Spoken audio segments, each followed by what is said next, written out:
Welcome to commerce classes. ಇವತ್ತಿನ ಒಂದು topic ಏನಿದೆ ಅಂದರೆ ಅಡ್ಮಿಷನ್ ಆಫ್ ಪಾರ್ಟ್ನರ್. ಈ ಚಾಪ್ಟ್ರಲ್ಲಿ 12 ಮಾರ್ಕ್ಸ್ ಪ್ರಾಬ್ಲಮ್ನ ನೋಡೋಣ. ಅದರಲ್ಲಿ ಕೇಳಿರೋ ಕ್ವಶನನ್ನು ಸಾಲ್ವ್ ಮಾಡ್ತಾ ಇದ್ದೀನಿ. 12 ಮಾರ್ಕ್ಸಿಗೆ ಕೇಳಿದರೆ, ಸೊ 12 ಮಾರ್ಕ್ಸ್ ಪ್ರಾಬ್ಲಮ್ನ ಇವತ್ತು ಸಾಲ್ವ್ ಮಾಡ್ತಾ ಹೋಗೋಣ.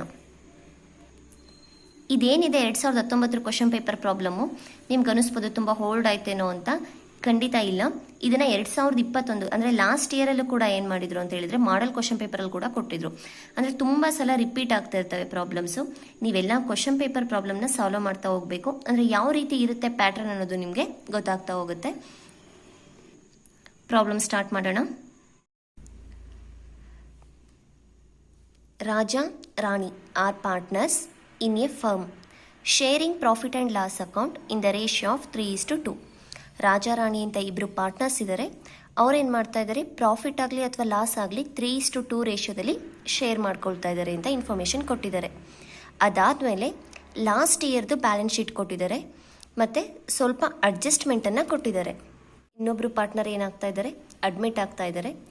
ಸೊ ಇಷ್ಟು ಅಡ್ಜಸ್ಟ್ಮೆಂಟನ್ನು ಯೂಸ್ ಮಾಡಿಕೊಂಡು ನಾವು revaluation account, partners capital account and new balance ಶೀಟನ್ನು ಪ್ರಿಪೇರ್ ಮಾಡಬೇಕಾಗತ್ತೆ. ರಿವ್ಯಾಲ್ಯೂಯೇಷನ್ ಅಕೌಂಟ್ ಮಾಡೋದಕ್ಕೆ ನಮ್ಗೆ ಏನೇನೆಲ್ಲ ಇನ್ಫಾರ್ಮೇಷನ್ ಬೇಕು. ರಿವ್ಯಾಲ್ಯೂ ಅಂದರೆ ಇದು ಹೆಸರೇ ಹೇಳೋ ರೀತಿ ವ್ಯಾಲ್ಯೂ ಏನು ಚೇಂಜ್ ಆಗಿರುತ್ತೆ, ಹೊಸ ವ್ಯಾಲ್ಯೂ ಬಂದಿರುತ್ತೆ. ಇಲ್ಲ ಒಂದು ಅಸೆಟ್ ವ್ಯಾಲ್ಯೂ ಕಡಿಮೆ ಆಗಿದ್ರೆ ಏನಾಗುತ್ತೆ, ನಾವು ಇದರಲ್ಲಿ ಎಂಟ್ರಿ ಮಾಡ್ತೀವಿ. ಹಾಗೆ ಒಂದು ಅಸೆಟ್ಸಿನ ವ್ಯಾಲ್ಯೂ ಜಾಸ್ತಿ ಆಗಿದ್ರೂ ಕೂಡ ನಾವು ಈ ರಿವ್ಯಾಲ್ಯೂಯೇಷನ್ ಅಕೌಂಟಲ್ಲಿ ಎಂಟ್ರಿ ಮಾಡ್ತೀವಿ. ಆದರೆ ಯಾವ ಕಡೆ ಎಂಟ್ರಿ ಮಾಡ್ತೀವಿ ಅನ್ನೋದು ಇಂಪಾರ್ಟೆಂಟ್. ಫಾರ್ ಎಕ್ಸಾಂಪಲ್ ಏನಾದರೂ ಬಿಲ್ಡಿಂಗ್ ಅಪ್ರಿಸಿಯೇಷನ್ ಅಂತ ಕೊಟ್ಟಿದ್ರೆ ಬಿಲ್ಡಿಂಗ್ ವ್ಯಾಲ್ಯೂ ಜಾಸ್ತಿ ಆಗ್ತಾ ಇದೆ ಅಂತ ಅರ್ಥ. ಸೊ ಜಾಸ್ತಿ ಆಗೋದು, ನಮ್ಗೆ ಇನ್ಕಮ್ ಬರೋ ಅಂಥದ್ದನ್ನೆಲ್ಲ ನಾವು ಬೈ ಸೈಡಲ್ಲಿ ಎಂಟ್ರಿ ಮಾಡ್ತೀವಿ. ಹಾಗೆ ನಮಗೇನಾದರೂ ಲಾಸ್ ಆಗ್ತಾ ಇದ್ರೆ, ಎಕ್ಸ್ಪೆನ್ಸಸ್ ಆಗ್ತಾ ಇದ್ರೆ ಟೂ ಸೈಡಲ್ಲಿ ಎಂಟ್ರಿ ಮಾಡ್ತೀವಿ. ಇದನ್ನು ಚೆನ್ನಾಗಿ ನೆನ್ಪಿಟ್ಕೋಬೇಕು. ಒಂದು ಕೇಸ್ ನೋಡಿದ್ವಿ ನಾವು. ಅಂದರೆ ಏನಾದರೂ ಅಪ್ರಿಸಿಯೇಷನ್ ಆಗಿದ್ರೆ ಈ ಸೈಡು, ಡೆಪ್ರಿಸಿಯೇಷನ್ ಆಗಿದ್ರೆ ಈ ಸೈಡ್ ತಗೊಳ್ತೀವಿ. ಹಾಗೆ ಏನಾದರೂ ನಮಗೆ ಇನ್ಕಮ್ ಆಗ್ತಾ ಇದೆ ಅಂದರೆ RBD ಅಂತ ಕೊಡ್ತಾರೆ, PDD provision for doubtful debts, ಅಂದರೆ ನಮಗೆ ಸಾಲ ಬರದೇ ಇರೋದು. ಅದೇನಾದರೂ ಇನ್ಕ್ರೀಸ್ ಆದರೆ ಏನಾಗುತ್ತೆ, ನಮಗೆ ಲಾಸ್ ಆಗುತ್ತೆ. ಡಿಕ್ರೀಸ್ ಆದರೆ, ವ್ಯಾಲ್ಯೂ ಕಡಿಮೆ ಆದರೆ ಏನಾಗುತ್ತೆ, ನಮಗೆ ಇನ್ಕಮ್ ಆಗುತ್ತೆ. ಅಂಥದ್ದು ಅದನ್ನು ಕೂಡ ನಾವಿಲ್ಲಿ ಆ್ಯಡ್ ಮಾಡ್ತೀವಿ. ಇನ್ಕಮ್ ಆದರೆ ಈ ಸೈಡು, ನಮಗೆ ಎಕ್ಸ್ಪೆನ್ಸಸ್ ಅಥವಾ ಲಾಸ್ ಆದರೆ ಈ ಸೈಡಲ್ಲಿ ತಗೊಳ್ತೀವಿ. ಹಾಗೆ ರಿಪೇರ್ಸು ಆ ರೀತಿ ಇದ್ರೂ ಕೂಡ ಇಲ್ಲೇ ತಗೊಳ್ತೀವಿ. ಈಗ ಫಸ್ಟ್ ಅಡ್ಜಸ್ಟ್ಮೆಂಟನ್ನು ನೋಡೋಣ. ಮೈತ್ರಿ, ಈಗ ಅಡ್ಜಸ್ಟ್ಮೆಂಟನ್ನು ನೋಡ್ತಾ ಹೋಗೋಣ ರಿವ್ಯಾಲ್ಯೂಯೇಷನ್ ಅಕೌಂಟ್ಗೆ ಸಂಬಂಧಪಟ್ಟ ಹಾಗೆ. ಫಸ್ಟ್ ಏನಿದೆ, ಮಂತ್ರಿ as to bring 30,000 capital. Mantri next partner ಏನು ಮಾಡ್ತಾ ಇದ್ದಾರೆ, 30,000 ಕ್ಯಾಪಿಟಲ್ ಮತ್ತು 10,000 ಗುಡ್ವಿಲ್ನ ತಗೊಬರ್ತಾ ಇದ್ದಾರೆ. ಸೊ ಇದು ಪಾರ್ಟ್ನರ್ಸ್ ಕ್ಯಾಪಿಟಲ್ ಅಕೌಂಟಲ್ಲಿ ಬರುತ್ತೆ, ರಿವ್ಯಾಲ್ಯೂಯೇಷನ್ ಅಕೌಂಟಲ್ಲಿ ಬರೋದಿಲ್ಲ. Next depreciation machinery. ನಾನು ಆಗಲೇ ಹೇಳಿದೆ ಅಲ್ವಾ, ಏನಾದರೂ ರಿವ್ಯಾಲ್ಯೂ ಅಂದರೆ ವ್ಯಾಲ್ಯೂ ಚೇಂಜ್ ಆದರೆ ಮೆಷಿನರಿ ವ್ಯಾಲ್ಯೂ ಏನಾಗ್ತಿದೆ, ಡೆಪ್ರಿಷಿಯೇಟ್ ಆಗ್ತಾಯಿದೆ, ಅಂದರೆ ಕಡಿಮೆ ಆಗ್ತಿದೆ. ಎಷ್ಟು ಪರ್ಸೆಂಟು, 5% ಕಡಿಮೆ ಆಗ್ತಿದೆ. ಮೆಷಿನರಿ ವ್ಯಾಲ್ಯೂ ಎಷ್ಟಿದೆ ಬ್ಯಾಲೆನ್ಸ್ ಶೀಟಲ್ಲಿ ನೋಡಬೇಕು. 60,000 ರುಪೀಸ್ ಮೆಷಿನರಿ ವ್ಯಾಲ್ಯೂ ಇದೆ. ಸೊ ಈಗ ಇದರಲ್ಲಿ ಏನು ಮಾಡಬೇಕು, ಟು ಮೆಷಿನರಿ ಅಕೌಂಟ್, ಡೆಪ್ರಿಸಿಯೇಷನ್ ಆಗಿರೋದ್ರಿಂದ ನಾವು 2 ಸೈಡ್ ತಗೊಳ್ತಾ ಇದ್ದೀವಿ. Two machinery account 60,000 rupees. ಎಷ್ಟು ಪರ್ಸೆಂಟ್ ಡೆಪ್ರಿಸಿಯೇಷನ್ ಆಗಿದೆ, 5%. 60,000ಅಲ್ಲಿ 5% ಅಂದರೆ 3,000 ರುಪೀಸ್ ವ್ಯಾಲ್ಯೂ ಕಡಿಮೆ ಆಗಿದೆ. ಮತ್ತು ನೆಕ್ಸ್ಟ್ ಇನ್ನು ಯಾವುದಾದ್ರೂ ಕೊಟ್ಟಿದ್ದಾರಾ ಅಂತ ನೋಡಿದಾಗ, ಅಪ್ರಿಸಿಯೇಷನ್ ಬಿಲ್ಡಿಂಗ್ ವ್ಯಾಲ್ಯೂ ಜಾಸ್ತಿ ಆಗಿದೆ ಅಂತ ಕೊಟ್ಟಿದ್ದಾರೆ. ಇದು ಕೂಡ ರಿವ್ಯಾಲ್ಯೂಯೇಷನ್ ಅಕೌಂಟಲ್ಲಿ ಬರುತ್ತೆ. 10% ಏನಾಗಿದೆ, ವ್ಯಾಲ್ಯೂ ಜಾಸ್ತಿ ಆಗಿದೆ. ಬಿಲ್ಡಿಂಗ್ ವ್ಯಾಲ್ಯೂ ಎಷ್ಟಿದೆ, 50,000 ಇದೆ. By building account 50,000 into 10/100 5,000 rupees value ಜಾಸ್ತಿ ಆಗಿದೆ. ನೆಕ್ಸ್ಟ್ ಪಾಯಿಂಟ್ ಏನಿದೆ, PDD is reduced to 2,000 rupees ಅಂತ ಕೊಟ್ಟಿದ್ದಾರೆ. ಅಂದರೆ ಪ್ರಾವಿಷನ್ ಫಾರ್ ಡೌಟ್ಫುಲ್ ಡೆಬ್ಟ್ಸ್ ಎಷ್ಟಿತ್ತು ಬ್ಯಾಲೆನ್ಸ್ ಶೀಟಲ್ಲಿ, 3,000 ರುಪೀಸ್ ಇತ್ತು. ಅದೀಗ 2,000 ರುಪೀಸ್ ಆಗಿದೆ ಅಂತ ಹೇಳ್ತಾ ಇದ್ದಾರೆ. ಅಂದರೆ 1,000 ರುಪೀಸ್ ಅಷ್ಟು ನಮಗೆ ಕಲೆಕ್ಟ್ ಆಗಿದೆ. ಸೊ ಅದು ಕೂಡ ನಮಗೆ ಇನ್ಕಮ್ ಆಗುತ್ತೆ. ಇದನ್ನು ನಾವು ಬೈ ಸೈಡಲ್ಲಿ ತಗೋಬೇಕು. ಬೈ PDD, ನಾನು ಆಲ್ರೆಡಿ ಫಸ್ಟ್ ಇನ್ವೆಸ್ಟ್ಮೆಂಟ್ ತಗೋಬಿಟ್ಟಿದ್ದೀನಿ. Next point by PDD 3,000 minus 2,000 1,000 ಅಷ್ಟು ನಮಗೆ ಬೆನಿಫಿಟ್ ಅಂದರೆ ಅಮೌಂಟು ಕಲೆಕ್ಟ್ ಆಗಿದೆ. PDD ಅಂದರೆ ಏನು ಗೊತ್ತಿದೆ ಅಲ್ವಾ, ಪ್ರಾವಿಷನ್ ಫಾರ್ ಡೌಟ್ಫುಲ್ ಡೆಬ್ಟ್ಸ್ ಅಂದರೆ ಈಗ ನಮ್ಮ ಹತ್ರ ಯಾರೋ ಒಬ್ಬರು ಸಾಲ ತೊಗೊಂಡಿದ್ದಾರೆ, ಅದರಲ್ಲಿ ಏನು ಮಾಡ್ತಾರೆ, ಒಂದು 10,000 ತೊಗೊಂಡಿದ್ದಾರೆ ಅಂತ ಹೇಳಿದರೆ ನಾನು ನಿಮಗೆ ಕೊಡೋದೇ 8,000, ನನಗೆ ಆಗೋದೇ ಇಷ್ಟು, ಇನ್ನು 2,000 ನಾನು ಯಾವುದೇ ಕಾರಣಕ್ಕೂ ನಿಮಗೆ ಕೊಡೋದಿಲ್ಲ ಅಂತ ಹೇಳ್ತಾರೆ. ಸೊ ಅಂದರೆ ಅದು ಯಾವತ್ತೂ ನಮಗೆ ರಿಕವರಿ ಆಗೋದಿಲ್ಲ ಅಂತ ಅನ್ಕೋಬಿಟ್ಟಿರ್ತೀವಿ. ಆದರೆ ಅಂಥದ್ರಲ್ಲಿ 1,000 ರುಪೀಸ್ ಏನಾಗಿದೆ, ರಿಕವರಿ ಆಗಿದೆ. ಇದರಲ್ಲಿ ನೆಕ್ಸ್ಟ್ ಕಂಟಿನ್ಯೂ ಆಗಿದೆ point, investment are to be revalued 25,000. ಅಂದರೆ ಇನ್ವೆಸ್ಟ್ಮೆಂಟ್ ಫಸ್ಟು ಎಷ್ಟೋ ಇತ್ತು, ಈಗ 25,000 ಆಗಿದೆ ಅಂತ ಹೇಳಿದ್ದಾರೆ. ಇನ್ವೆಸ್ಟ್ಮೆಂಟ್ ಆಗಿದ್ರೆ ಎಷ್ಟಿತ್ತು, ಫಸ್ಟು 20,000 ಇತ್ತು, ಈಗ 25,000 ಆಗಿದೆ. ಎಷ್ಟು, 5,000 ರುಪೀಸ್ ಇನ್ಕ್ರೀಸ್ ಆಯಿತು. ಬೈ ಇನ್ವೆಸ್ಟ್ಮೆಂಟ್ 25,000ಅಲ್ಲಿ 20,000 ಹೋದರೆ 5,000 ರುಪೀಸ್ ಇನ್ಕ್ರೀಸ್ ಆಗಿದೆ. ಇನ್ನು ಅಡ್ಜಸ್ಟ್ಮೆಂಟಲ್ಲಿ ಯಾವುದೇ ರಿಲೇಟೆಡ್ ಆಗಿ ಡೆಪ್ರಿಸಿಯೇಷನು ಅಪ್ರಿಸಿಯೇಷನ್ನು ಯಾವುದೇ ಒಂದಿಲ್ಲ. ಸೊ ಈಗ ರಿವ್ಯಾಲ್ಯೂಯೇಷನ್ ಅಕೌಂಟನ್ನು ಕ್ಲೋಸ್ ಮಾಡೋಣ. ಟೋಟಲ್ ಮಾಡಬೇಕು. ಟೋಟಲ್ ಎರಡೂ ಕಡೆ ಟೋಟಲ್ ಮಾಡಿ ಯಾವ ಟೋಟಲ್ ಜಾಸ್ತಿ ಇದೆ ಎರಡು ಸೈಡ್ ಹಾಕಬೇಕು. ಈ ಸೈಡ್ ಟೋಟಲ್ ಜಾಸ್ತಿ ಇದೆ 11,000. ಈ 11,000ಇಂದ 3,000 ಕಳೆದಾಗ ನಮಗೆ 8,000 ರುಪೀಸ್ ಪ್ರಾಫಿಟ್ ಸಿಕ್ತು, ರಿವ್ಯಾಲ್ಯೂಯೇಷನ್ ಪ್ರಾಫಿಟ್. ಅದನ್ನು ಏನು ಮಾಡಬೇಕು, ನಾವು ಓಲ್ಡ್ ಪಾರ್ಟ್ನರ್ಸಿಗೆ ಶೇರ್ ಮಾಡಬೇಕು. 2 ಪಾರ್ಟ್ನರ್ಸ್ ಕ್ಯಾಪಿಟಲ್ ಅಕೌಂಟ್, ರಾಜ ಮತ್ತು ರಾಣಿ ಅಂತ ಇಬ್ಬರು ಪಾರ್ಟ್ನರ್ ಇದ್ದಾರೆ. ಆಗಲೇ ಹೇಳಿದಾಗೆ 3:2 ರೇಷಿಯೋದಲ್ಲಿ ಶೇರ್ ಮಾಡ್ಕೊಳ್ತಾ ಇದ್ದಾರೆ. 8,000 ಇಂಟು 3/5 4,800 ಆಯಿತು. 8,000 ಇಂಟು 2/5 3,200 ಆಯಿತು. ನೆಕ್ಸ್ಟು ಪಾರ್ಟ್ನರ್ಸ್ ಕ್ಯಾಪಿಟಲ್ ಅಕೌಂಟನ್ನು ಪ್ರಿಪೇರ್ ಮಾಡಬೇಕು. ಪರ್ಟಿಕ್ಯುಲರ್ಸ್ ಅಂದರೆ ಮತ್ತೆ ಪಾರ್ಟ್ನರ್ಸ್ ಯಾರ್ಯಾರಿದ್ದಾರೆ, ರಾಜಾ ರಾಣಿ ಓಲ್ಡ್ ಪಾರ್ಟ್ನರ್ಸ್ ಇದ್ದಾರೆ. ಈಗ ಮಂತ್ರಿ ಅಂತ ಹೊಸ ಪಾರ್ಟ್ನರ್ ಅಡ್ಮಿಟ್ ಆಗಿದ್ದಾರೆ. ಸೊ ರಾಜಾ ರಾಣಿ ಮಂತ್ರಿ, ಪರ್ಟಿಕ್ಯುಲರ್ಸ್ ರಾಜಾ ರಾಣಿ ಮಂತ್ರಿ, ಈ ರೀತಿ ನೀಟಾಗಿ ಕಾಲಮ್ಸ್ ಹಾಕಬೇಕು. ಅದಾದಮೇಲೆ ನಾವು ಈಗ ಬ್ಯಾಲೆನ್ಸ್ ಶೀಟು ಮತ್ತು ಅಡ್ಜಸ್ಟ್ಮೆಂಟಲ್ಲಿ ಏನು ಕೊಟ್ಟಿದ್ದಾರೆ ಪಾರ್ಟ್ನರ್ಸ್ ಕ್ಯಾಪಿಟಲ್ ಅಕೌಂಟ್ಗೆ ರಿಲೇಟೆಡ್ ಆಗಿ ಅಂತ ಚೆಕ್ ಮಾಡಬೇಕು. ಪಾರ್ಟ್ನರ್ಸ್ ಕ್ಯಾಪಿಟಲ್ ಅಕೌಂಟಲ್ಲಿ ಫಸ್ಟ್ ಪಾಯಿಂಟ್ ಏನು ಬರುತ್ತೆ, ಕ್ಯಾಪಿಟಲ್. ಲಾಸ್ಟ್ ಕ್ಯಾಪಿಟಲ್ ಎಷ್ಟಿದೆ ಅಂತ ನೋಡೋಣ. ಹೋಲ್ಡ್ ಬ್ಯಾಲೆನ್ಸ್ ಶೀಟಲ್ಲಿ ಕ್ಯಾಪಿಟಲ್ ರಾಜಾದು 60,000 ಇದೆ, ರಾಣಿದು 40,000 ಇದೆ. By balance brought down 60,000 Raja ಕಾಲಮಲ್ಲಿ, 40,000 ರಾಣಿ ಕಾಲಮಲ್ಲಿ. ಹಾಗೆ ಬ್ಯಾಲೆನ್ಸ್ ಶೀಟಲ್ಲಿ ಪಾರ್ಟ್ನರ್ಸ್ಗೆ ರಿಲೇಟೆಡ್ ಆಗಿ ನಾವು ಡಿಸ್ಟ್ರಿಬ್ಯೂಟ್ ಮಾಡೋದು ಏನಾದರೂ ಇದೆಯಾ ಅಂತ ನೋಡಿದಾಗ ಕ್ರೆಡಿಟರ್ಸು ಬಿಲ್ಸ್ ಪೇಯಬಲು ಬ್ಯಾಲೆನ್ಸ್ ಶೀಟಲ್ಲಿ ಬರುತ್ತೆ. ಜನರಲ್ ರಿಸರ್ವ್ ಇದು ಕೂಡ ನಾವು ಪಾರ್ಟ್ನರ್ಸ್ಗೆ ಕೊಡಬೇಕು.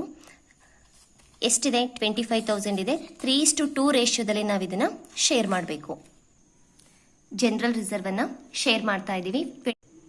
25,000 ಇಂಟು 3:2 15,000 10,000 ರುಪೀಸ್ ಬರುತ್ತೆ. ಹಾಗೆ ಇನ್ನೇನಾದರೂ ನಾವು ಪಾರ್ಟ್ನರ್ಸ್ಗೆ ಶೇರ್ ಮಾಡೋದು ಇದೆಯಾ ಅಂತ ನೋಡಿದಾಗ ಈ ಕಡೆ ಯಾವುದೂ ಇಲ್ಲ. ಈ ಕಡೆ ಏನಾದರೂ ಪ್ರಾಫಿಟ್ ಆ್ಯಂಡ್ ಲಾಸ್ ಅಕೌಂಟ್ ಅಂತ ಕೊಟ್ಟಿದ್ರೆ ನಾವು ಅದನ್ನು ಏನು ಮಾಡ್ತೀವಿ, ಬೈ ಸೈಡಲ್ಲೇ ತಗೊಳ್ತೀವಿ.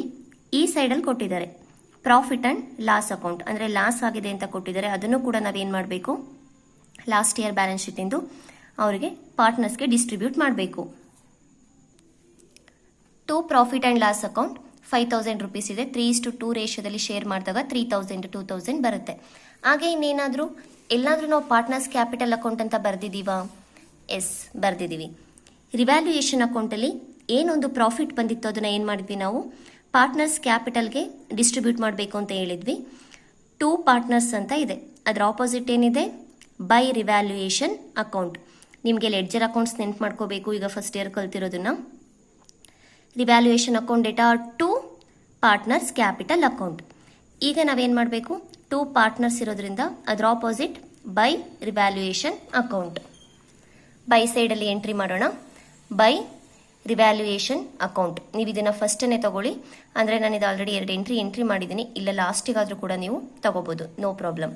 ಬೈ ರಿವ್ಯಾಲ್ಯೂಯೇಷನ್ ಅಕೌಂಟ್ 4,800 3,200 ಇದೆ. ಈಗ ಎಲ್ಲ ಎಂಟ್ರಿ ಕೂಡ ಮುಗೀತು. ಪಾರ್ಟ್ನರ್ಸ್ ಕ್ಯಾಪಿಟಲ್ ಅಕೌಂಟಿಗೆ ಬರೋದು, ಬ್ಯಾಲೆನ್ಸ್ ಶೀಟಲ್ಲಿ ಕೊಟ್ಟಿರೋದು ಮತ್ತು ರಿವ್ಯಾಲ್ಯೂಯೇಷನ್ ಅಕೌಂಟಲ್ಲಿರೋದು ಆಗಿದೆ. ಆದರೆ ಇನ್ನು ಮೇನ್ 3 ಎಂಟ್ರಿ ಇದೆ. ಅಂದರೆ ಏನು, ಹೊಸ ಪಾರ್ಟ್ನರ್ ಮಂತ್ರಿ ಅಂತ ಏನು ಬಂದಿದ್ದಾರೆ ಅವರು ಕ್ಯಾಪಿಟಲ್ ಮತ್ತು ಗುಡ್ ವಿಲ್ನ ತಗೊಬಂದಿದ್ದಾರೆ. ನಾವು ಅದನ್ನು ಇನ್ನೂ ಎಲ್ಲೂ ಕೂಡ ತೋರಿಸಿಲ್ಲ. ಈಗ ನಾವು ಪಾರ್ಟ್ನರ್ಸ್ ಕ್ಯಾಪಿಟಲ್ ಅಕೌಂಟಲ್ಲಿ ಈ ಎಂಟ್ರೀಸ್ನ ಹಾಕಬೇಕು. ಇದಕ್ಕೆ ನಾನು ನಿಮಗೆ 3 ಜರ್ನಲ್ ಎಂಟ್ರೀಸ್ ಕೊಡ್ತೀನಿ. ಅದನ್ನು ಕರೆಕ್ಟಾಗಿ ಒಂದು ಕಡೆ ಪಾಯಿಂಟ್ಸ್ ಮಾಡಿಟ್ಕೊಳ್ಳಿ. ಎಲ್ಲ ಪ್ರಾಬ್ಲಮ್ಗೂ ಕೂಡ ನಿಮಗದು ಯೂಸ್ ಆಗುತ್ತೆ. ಯಾಕೆ ಅಂತ ಹೇಳಿದರೆ, ನಮಗೆ ಯಾವುದೇ ಕ್ವಶನ್ ಪೇಪರಲ್ಲಿ ನಾವು ಪ್ರಾಬ್ಲಮ್ನ ನೋಡಿದಾಗ ಆ್ಯಸ್ ಪರ್ AS 26 ಪ್ರಕಾರನೇ ಕೇಳ್ತಾರೆ. ಅಂದರೆ ನಾವು ಗುಡ್ ವಿಲ್ ಅಂತ ಎಲ್ಲೂ ಕೂಡ ತೋರಿಸೋ ಹೋಗಿಲ್ಲ.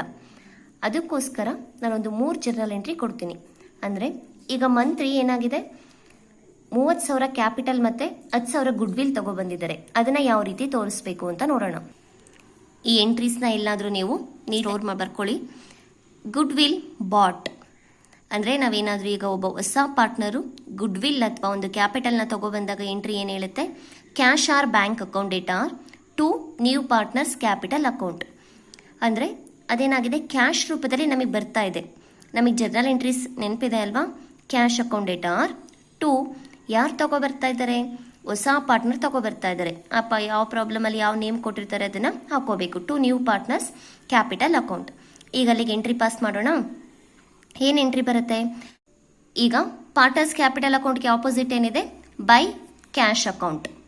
ಸೊ ನಾನಿಲ್ಲಿ ಎಂಟ್ರಿ ಮಾಡ್ತಾ ಇದ್ದೀನಿ ಬೈ ಕ್ಯಾಶ್ ಅಕೌಂಟ್.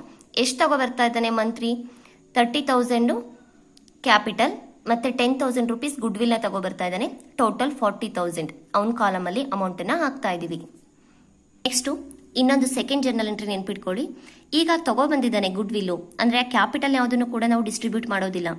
ಈ ತಗೊಬಂದಿರೋ ಗುಡ್ ವಿಲ್ಲನ್ನು ಹೊಸ ಪಾರ್ಟ್ನರ್ ಏನು ಮಾಡ್ತೀವಿ, ಓಲ್ಡ್ ಪಾರ್ಟ್ನರ್ಸ್ಗೆ ಡಿಸ್ಟ್ರಿಬ್ಯೂಟ್ ಮಾಡ್ತೀವಿ. ಏಕೆಂದರೆ ಅವ್ರು ಕಷ್ಟಪಟ್ಟು ಒಂದು ಕಟ್ಟಿ ಬೆಳೆಸಿರೋ ಸಂಸ್ಥೆ ಅಲ್ವಾ, ಅದರ ಗುಡ್ ವಿಲ್ಲಿಗೆ ಏನಾಗಿದೆ, ಅವ್ನು ಇಷ್ಟು ಅಂತ ಅಮೌಂಟನ್ನು ಪೇ ಮಾಡಿಬಿಟ್ಟು ಸೇರ್ಕೊಂಡಿದ್ದಾನೆ. ಸೊ ಅಮೌಂಟನ್ನು ನಾವು ಈಗ ಓಲ್ಡ್ ಪಾರ್ಟ್ನರ್ಸ್ಗೆ ಡಿಸ್ಟ್ರಿಬ್ಯೂಟ್ ಮಾಡಬೇಕು. ಜರ್ನಲ್ ಎಂಟ್ರಿ ಏನಾಗುತ್ತೆ, new partners capital account data to old partners capital account. Entry ಮಾಡ್ಕೊಂಡ್ರೆ ಎಂಟ್ರಿನ ಬರ್ಕೊಳ್ಳಿ. New partners capital account data to old partners capital account. ಯಾರು ತಗೊಬಂದಿದ್ದಾರೆ ಮತ್ತು ನಾವು ಅದನ್ನು ಯಾರಿಗೆ ಡಿಸ್ಟ್ರಿಬ್ಯೂಟ್ ಮಾಡ್ತಾ ಇದ್ದೀವಿ ಅಂತ ಹೇಳ್ತಾ ಇದ್ದೀವಿ. ನ್ಯೂ ಪಾರ್ಟ್ನರ್ಸ್ ಕ್ಯಾಪಿಟಲ್ ಅಕೌಂಟ್ ಅಂದರೆ ಯಾರಿದ್ದಾನೆ, by monthly capital account 10,000 rupees goodwill ಇತ್ತು, ಅದನ್ನು ಡಿಸ್ಟ್ರಿಬ್ಯೂಟ್ ಮಾಡ್ತಾ ಇದ್ವಿ 3:2 ಮಂತ್ಲಿ ಕ್ಯಾಪಿಟಲ್ ಅಕೌಂಟ್. ಅಮೌಂಟ್ ಮಾತ್ರ ವೈಸ್ ವರ್ಸ ಉಲ್ಟಾ ಕಾಲಮ್ಗೆ ಹಾಕಬೇಕಾಗತ್ತೆ. ಮಂತ್ಲಿ ಯಾರಿಗೆ ಕೊಡ್ತಾ ಇದ್ದಾನೆ, 6,000 ರುಪೀಸ್ ರಾಜಂಗೆ ಕೊಡ್ತಾ ಇದ್ದಾನೆ, 4,000 ರುಪೀಸ್ ರಾಣಿಗೆ ಕೊಡ್ತಾ ಇದ್ದಾನೆ. ಸೊ ಅವ್ರ ಕಾಲಮಲ್ಲಿ ಹಾಕಿದ್ದೀವಿ. Next new partners capital account data to old partners ಅಂತ ಇತ್ತು. To Raju capital account to Rani capital account. Raju ಮತ್ತು ರಾಣಿಗೆ ಮಂತ್ರಿ ತನ್ನ ಅಮೌಂಟನ್ನು ಕೊಡ್ತಾ ಇದ್ದಾನೆ. ಇಲ್ಲಿ ರಾಜು ಮತ್ತು ರಾಣಿಗೆ ಕೊಟ್ಟಿದ್ದೀವಿ, ಡಿಸ್ಟ್ರಿಬ್ಯೂಟ್ ಮಾಡಿದ್ದೀವಿ. ಇಲ್ಲಿ ಮಂತ್ರಿ ಅಕೌಂಟಿಂದ ಏನು ಮಾಡ್ತಾ ಇದ್ದೀವಿ, ಡಿಡಕ್ಟ್ ಮಾಡ್ತಾ ಇದ್ದೀವಿ. ನಿಮಗಿದು ಗೊತ್ತಿರಬೇಕು, ಮಂತ್ರಿ ಅಂತ ಯಾಕೆ ಬರೆದು ಇವ್ರ ಕಾಲಮಲ್ಲಿ ಅಮೌಂಟ್ ಹಾಕಿದ್ರು, ಇಲ್ಲಿ ರಾಜು ಮತ್ತು ರಾಣಿ ಅಂತ ಬರೆದು ಯಾಕೆ ಮಂತ್ರಿ ಕಾಲಮಲ್ಲಿ ಅಮೌಂಟ್ ಹಾಕಿದ್ರು ಅಂತ. ಇಲ್ಲೇನಾಗ್ತಾ ಇದೆ, ರಾಜು ಮತ್ತು ರಾಣಿಗೆ ಅಮೌಂಟು ಆ್ಯಡ್ ಆಗ್ತಿದೆ. ಇಲ್ಲಿ ರಾಜು ರಾಣಿಗೆ ಕೊಡ್ತಾ ಇರೋದ್ರಿಂದ ಏನಾಗ್ತದೆ, ಮಂತ್ರಿ ಕಾಲಮಲ್ಲಿ ಅಮೌಂಟನ್ನು ಕಳೀತಾ ಇದ್ದೀವಿ. ಇಷ್ಟಕ್ಕೆ ಏನಾದರೂ ಅಂದರೆ ಅವ್ರು ಬರೀ ತಗೊಬಂದಿದ್ದಾರೆ ಅಂತ ಕೊಟ್ಟಿದ್ರೆ ನಾವು ಡಿಸ್ಟ್ರಿಬ್ಯೂಟ್ ಮಾಡಿ ನಿಲ್ಲಿಸಬೇಕಾಗತ್ತೆ. ಆದರೆ ಈ ಪ್ರಾಬ್ಲಮಲ್ಲಿ ಏನು ಹೇಳಿದ್ದಾರೆ, goodwill is to withdraw by old partners. ಗುಡ್ ವಿಲ್ಲನ್ನು ವಿತ್ಡ್ರಾ ಮಾಡ್ತಾ ಇದ್ದಾರೆ ಓಲ್ಡ್ ಪಾರ್ಟ್ನರ್ಸು ಅಂತ ಹೇಳ್ತಾ ಇದ್ದಾರೆ. ಅಂದರೆ ವಿತ್ಡ್ರಾ ಮಾಡ್ತಾ ಇದ್ದಾರೆ ಅಂದರೆ ಅಮೌಂಟನ್ನು ಅವರು ಬಿಡಿಸ್ಕೊಳ್ತಾ ಇದ್ದಾರೆ ಅಂತ. ಏನಾಗುತ್ತೆ ಎಂಟ್ರಿ, ಇದನ್ನು ಕೂಡ ನೀವು ಎಂಟ್ರಿ ಮಾಡ್ಕೊಳ್ಳಿ. ಒಂದು ಕಡೆ ನೀಟಾಗಿ ಲಾಸ್ಟ್ ಪೇಜಲ್ಲಿ ಬರ್ಕೊಳ್ಳಿ. Old partners capital account data to cash account. Old partners capital account data to cash account. ನಾವು ಪಾರ್ಟ್ನರ್ಸ್ ಕ್ಯಾಪಿಟಲ್ ಅಕೌಂಟ್ ಮಾಡ್ತಾ ಇರೋದ್ರಿಂದ ಅದರ ಆಪೋಸಿಟ್ ಏನು ಬರುತ್ತೆ, ಟು ಕ್ಯಾಶ್ ಅಕೌಂಟ್ ಬರುತ್ತೆ. ಎಂಟ್ರಿ ಮಾಡಿ. ಟು ಕ್ಯಾಶ್ ಅಕೌಂಟ್, ರಾಜಂಗೆ 6,000 ರುಪೀಸ್, ರಾಣಿಗೆ 4,000 ರುಪೀಸ್. ಇದಿಷ್ಟೇನೆ. ಏನು ಮಾಡಿದ್ವಿ ಇಷ್ಟೊತ್ತು ನಾವು, ಇವು 3 ಎಂಟ್ರಿ ಚೆನ್ನಾಗಿ ನೆನ್ಪಿಟ್ಕೊಳ್ಳಿ. ಕ್ಯಾಶನ್ನು ತಗೊಬಂದ ಕ್ಯಾಶು ಮತ್ತು ಕ್ಯಾಪಿಟಲ್ ಮತ್ತು ಗುಡ್ ವಿಲ್ಲನ್ನು ಬೈ ಕ್ಯಾಶ್ ಅಂತ ಹಾಕಿದ್ವಿ 40,000.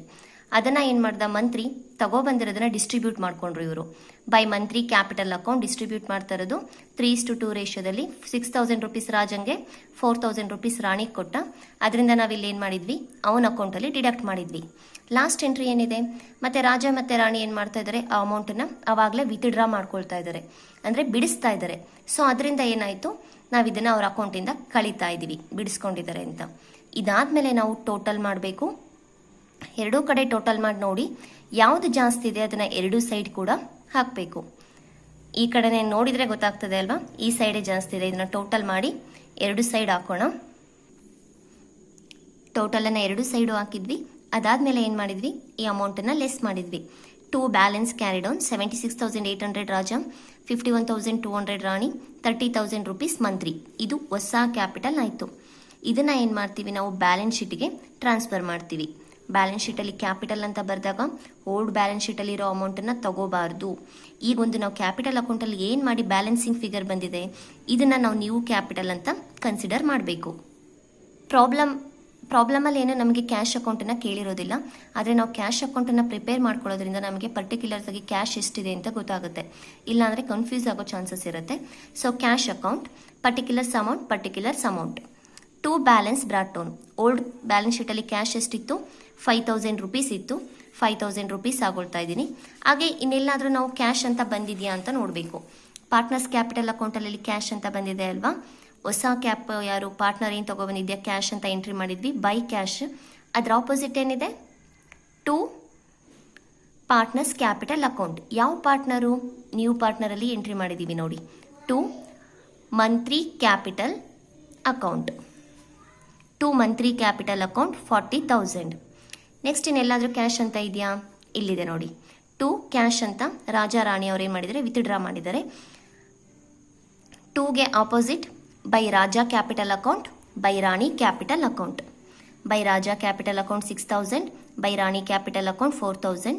ಇಷ್ಟೇನೇ, ಇನ್ಯಾವುದು ಬರಲ್ಲ. ಟೋಟಲ್ ಮಾಡೋಣ. 45,000.